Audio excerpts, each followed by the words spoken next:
ഈ 3 ഡോക്ടർമാർക്ക് ഒരു ബിഗ് സല്യൂട്ട് കൊടുക്കണം. നിങ്ങൾ കേട്ടാൽ തരിച്ചു നിന്നു. ഒന്ന് കേട്ടു. ഈ ഒതുക്കിയപ്പോഴത്തേക്കും മനസ്സിലായ ഒരു മേജർ ആക്സിഡന്റ് ആണെന്ന് മനസ്സിലായി. ചെന്ന് നോക്കിയപ്പോഴത്തേക്കും ആള് നടുറോട്ടിൽ തന്നെ കിടക്കുവാണ്.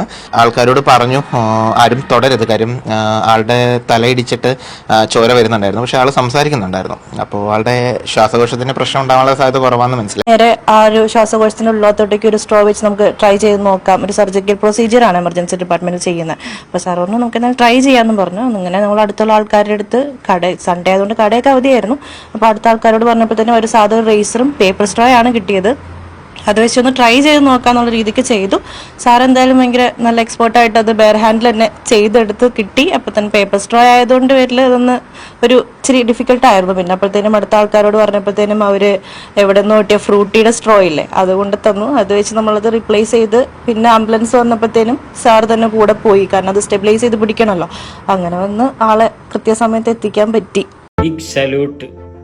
എന്തൊരു സന്തോഷമല്ലേ കേൾക്കുമ്പോൾ. ഡോക്ടർമാർ പുറത്തിറങ്ങി ഇങ്ങനെ പോകുമ്പോൾ ഒരു ആക്സിഡന്റ് കാണുന്നു. ആക്സിഡന്റ് പെട്ട ആ മനുഷ്യൻ അടിയേറ്റ് രക്തം വാർന്ന് കിടക്കുന്നു. അത്യാവശ്യമായിട്ട് ഇപ്പൊ ഒരു ഓപ്പറേഷൻ നടക്കണം. ഇപ്പോ പ്രത്യേകമായ ശുശ്രൂഷ നൽകിയില്ലെങ്കിൽ ജീവൻ നഷ്ടപ്പെടും. അങ്ങനെ കിട്ടിയ വല്ലഭന് പുല്ലുമായതെന്നാണല്ലോ.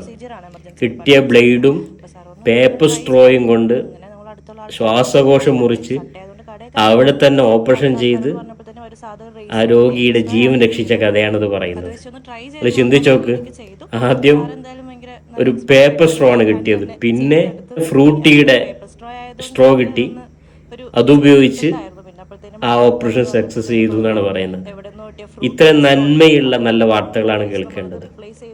പണമില്ലാത്തതിന്റെ പേരിൽ രോഗിയെ ഇപ്പോൾ ഓപ്പറേഷൻ ചെയ്യാൻ പറ്റൂല, എവിടെ വേണമെങ്കിലും കൊണ്ടുപോയിക്കോ എന്ന് പറയുന്ന മൃഗീയത്വം നിറഞ്ഞ ഡോക്ടർമാർ നമുക്ക് മുമ്പിൽ വാർത്തകളിലുണ്ട്. ആ സമയത്താണ് ഈ പ്രിയപ്പെട്ട 3 യുവ ഡോക്ടർമാർ. Salute sir. എല്ലാവരും ഒരു ആശംസ പറയണം.